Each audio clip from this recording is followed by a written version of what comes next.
Hi, I'm Jake Brown. I'm the creator of the Synthwave Effects pack for Final Cut Pro. Today I'm going to do a little tutorial to show you how I made it. I think the best way to do that is to dive into the trailer and show you how I did it. But first, let's show you how to get the Synthwave Effects pack. So the first step is going to be go to my website. Go to jbtv.io/store. You're going to see my digital products here. We got the effects pack. We have the VHS Effects pack, which is included in the Synthwave Effects pack. Do not buy that. I mean, you can if you want, but you've already got it. And then also the adjustment layer. It's free, but is also included in the Synthwave Effects pack. Or if you're here and have some doubts, grab that free sample pack. I think you'll like it, and then come back and buy it later. So we're gonna click on the Synthwave Effects pack. You can read all about it, watch the videos, head down here, read about it. But once you click that purchase button, you will instantly receive a download link. So the way to install it, I've unzipped the file here, and you can see I have generators, effects, titles, transitions. So I'm gonna go to my user folder, so home, Jake Brown. I'm gonna go down to movies, motion templates, and then you can see here I have effects, generators, titles, transitions. Well, that matches what's in the JBTV.io Synthwave Effects pack. So you're gonna go to the corresponding folder, generators. You're gonna grab this and drop it into your generators folder.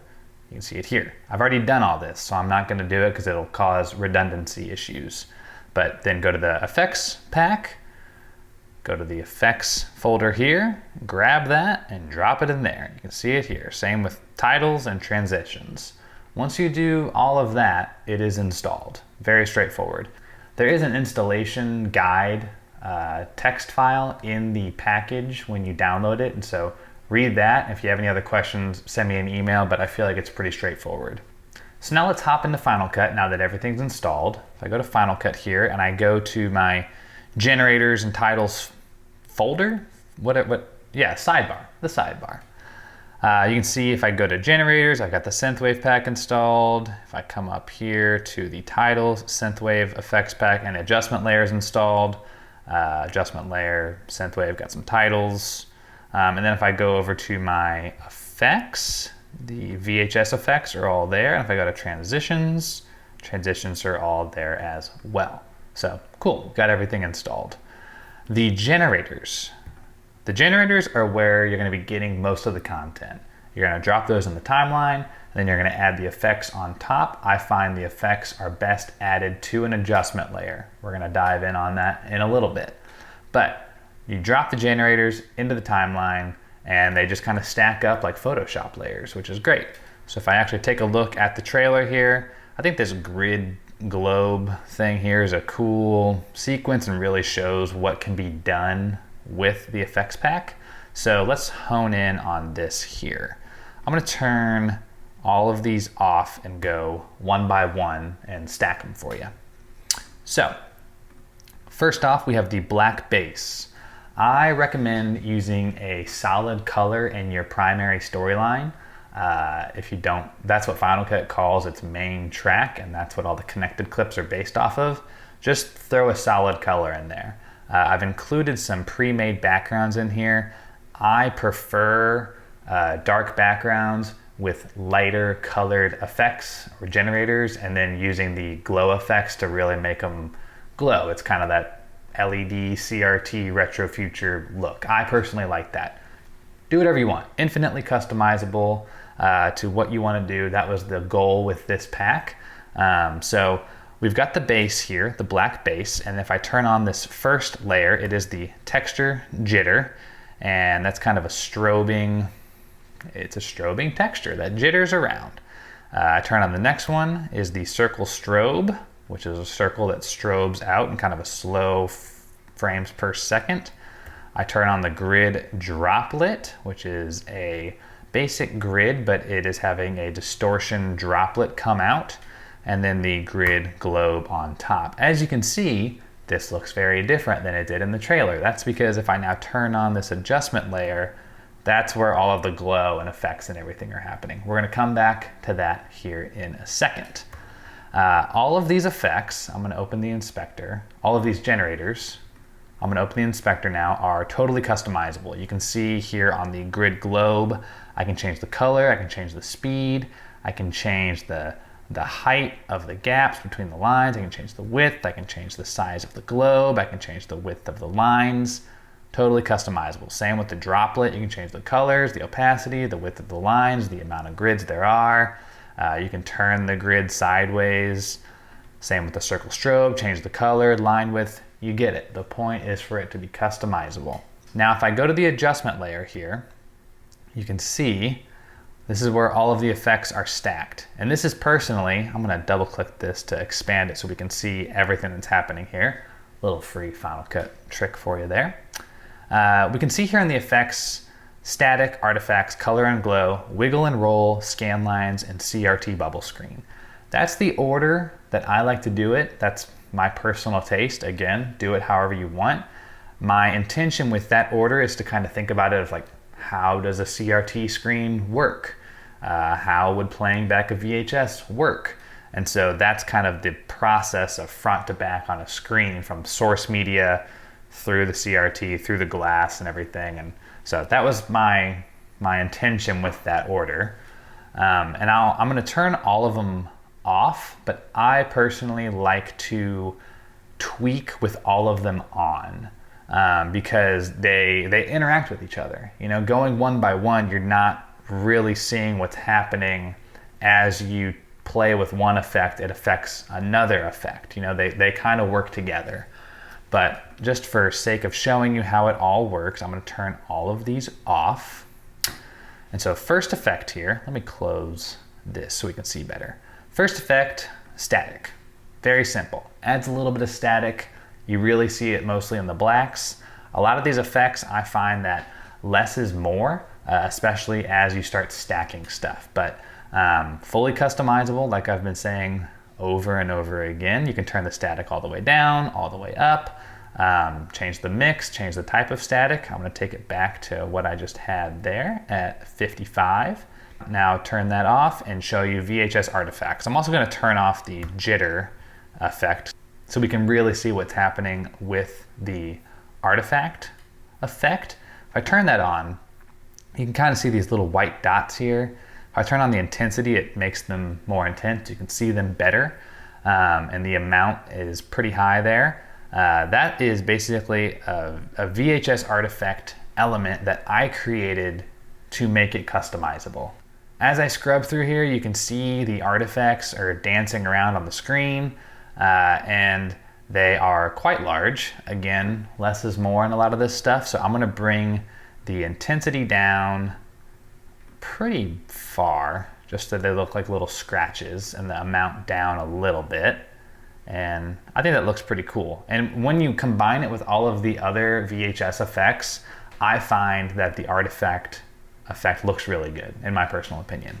And now color and glow. This is where the magic happens, all right? If I turn this on, now we are starting to look like a Synthwave Effects pack, right? I'm also gonna turn wiggle and roll on at the same time because they kind of work together. So if I turn that on, glow is pretty obvious. It's the intensity of the level of glow. I mean, you can take it way over the top. I like to kind of go a little bit more in the middle and then use the glint in combination with the glow. The glint is kind of like the spread of the glow or the softness of the glow. So you can see I can take my glint all the way down and turn my glow up, and those lines are getting really punchy. But as I increase my glint size, it's starting to spread the glowiness of it. It's like you put a Pro Mist filter on it or something. So I'm gonna undo that, take my glint back up. I think that looks pretty cool. We've got a few other effects here. We've got softness of the glint. We've got a prism effect. That's a separation of the RGB. And then wiggle and roll. Waviness is how distorted is the image, kind of like a broken VHS tape. I like to do very subtle amount on that just to give it a little bit of wiggle, but not go way over the top. Roll is as if it is skipping or rolling through the VHS, and so if you wanted to do like a cool little mirror effect, you could do that. But with keyframing, you can keyframe all of these effects. And so you could keyframe a roll in. There actually is also a transition effect included that will do that for you. But you can keyframe that in if you want to. And then I added saturation here. I found that sometimes the glow effect was causing an issue with some saturation. It was oversaturating as you boosted the glow. And so in the wiggle and roll, I added another saturation slider to help bring that saturation down as you increased the glow effect. Now scan lines, I think that really helps sell the effect. Scan lines is what kind of brings it all together. And I mean, they're scan lines, but the cool thing about this version is it's, again, fully customizable.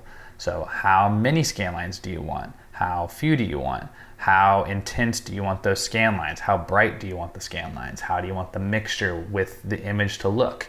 And then the CRT bubble screen effect, it just kind of adds that bubble look from those old glass TVs. And I mean, you can take this way over the top if you want. I don't know why you would want to do that, but you could. Again, less is more on a lot of this stuff, and it's how you combine them. I don't want to show you too much of like, this is how you do it, because a lot of the magic in the effects pack is combining things to find a happy accident, you know, putting something on top of another generator and then you're like, oh, that's cool. I really like how that looks. That being said, I do want to show you there are a few quirks to get the effects pack to work for you. And so there are some of the effects. We'll take the star field, for example. Star field slow. As you can see, it's particles moving. It's like you're a spaceship flying through a star field slowly. That was the intention behind it. But to have the particles move at that speed and have them generate like that, I had to make it pretty long. It's a 30-second long generator. And if you start trimming the generator or if you start shortening it, it speeds up the speed, because there's a relation between the end of the file and the particle generation. I can go way into it, but I'm not going to. There is a workaround. Don't worry. The trick is to make a composite clip. So if I go into the timeline here, you can see here at the beginning, there is the star field fly through here. If I'm gonna open this composite clip, and within this is the elements for the opening of the trailer. We've got the sunset, an eclipse, which is the glowiness behind it, two composite clips that have the star field in it, and then the grid fly through. That's the blue grid. And with the two composite clips here, what I did was I took the star field generator and I put it on the timeline, the whole 30 seconds. And then I trimmed the end of it to where it was at the speed that I wanted it to be. And then I made a composite clip. And then I start trimming the composite clip, and the speed is going to stay the same whenever you're trimming the composite clip. And so if I open this up, you can see this is the section that I'm using. But if I zoom out, that's the whole star field generator right there. And so it's really easy to just, you drop in that star field, get it the speed you want, make the composite clip, and then trim the composite clip. And then I decided that wasn't enough stars, so I doubled the composite clip, and then I hit T, and I move it around a little bit, and I like how that looks, cool. And then I made all of this a composite clip, and then on the timeline of the main trailer file, you can see here if I open the inspector, I did a keyframe animation of the scale and the rotation to give it kind of that fly-in look. Another powerful tool for you to use is masks. There are awesome masking tools already included in Final Cut. And if you use them, you can really just kind of customize the effects however you want. And so let's do an example here. If I go over to this skull animation wireframe thing, it looks like a computer sequence from Call of Duty. I don't know, I just threw it together. But let's say I don't like this here, this smaller square. I just want the bigger square to be animating out for some reason. Well, if I grab the square strobe effect here, and I open up my effects, and I go down to masks, let's say I put a shape mask on there, and I make it about that big, and I get rid of the feather, and I make it a square, and I invert the mask. Now you can see that inside part is gone, and we are just getting the outside bit of the square to animate. I personally don't like that, so I'm gonna take that off, but that just kind of shows you what you can do. Like I said before, the generators are designed to stack on top of each other, like Photoshop layers. What's on top is gonna sit on top of the other thing, so you're gonna be looking at it like that. But sometimes you want things to interact with each other, or crisscross, or whatever. You can use masks, you can fully animate the mask within Final Cut. This is all Final Cut stuff, so YouTube, a tutorial for that. I'm not gonna get into it, I'm just talking about my effects pack today, but using composite clips and masks can really help customize it how you want. And finally, use that adjustment layer that's included in the effects pack for anything you want. And that's basically it. Thanks for checking this out. If you have any questions, let me know. Head to jbtv.io/store to check out the effects pack or the free sampler. Thanks.